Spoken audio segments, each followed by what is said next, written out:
নমস্কার। কবি সুকুমার রায়ের লেখা গোষ্ঠী। হেড অফিসের বড়বাবু লোকটি বড় শান্ত। তার যে এমন মাথার ব্যামো কেউ কখনো জানতো? দিব্যি ছিলেন খুশ মেজাজে। চেয়ারখানি চেপে একলা বসে ঝিমঝিমিয়ে হঠাৎ গেলেন খেপে।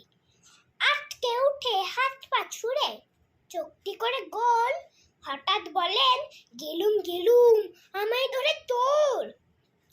তাই শুনে কেউ বদ্যি ডাকেন, কেউ বা হাঁকে পুলিশ, কেউ বা বলে, কামড়ে দেবে সাবধানেতে তুলিস।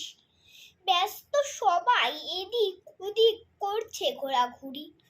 বাবু হাঁকেন, ওরে আমার গোঁফ গিয়েছে চুরি। গোঁফ হারানো আজব কথা, তাও কি ওই সত্যি? গোঁফ জোড়া তো তেমনি আছে, কমেনি এক রত্তি।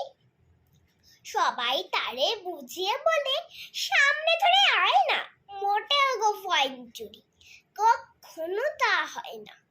রেগে আগুন, তেলে বেগুন, তেড়ে বলেন তিনি, কারোর কথায় ধার ধারি সব বেটাকেই চিনি। নোংরা ছাটা, খ্যাংরা ছাটা, বিচ্ছিরি আর ময়লা, এমন গোঁফ তো রাখতো জানি শ্যাম বাবুদের কয়লা। এই গোঁফ যদি আমার বলিস, করবো তোদের জবাই।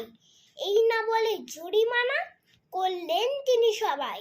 ভীষণ রেগে ভীষণ খেয়ে দিলেন লিখে খাতায়, কাউকে বেশি লাই দিতেনি, সবাই চড়ে মাথায়। অফিসের এই বাদরগুলো মাথায় গেলে গোবর, গোঁফ জোড়া যে কোথায় গেল কেউ রাখে না খবর।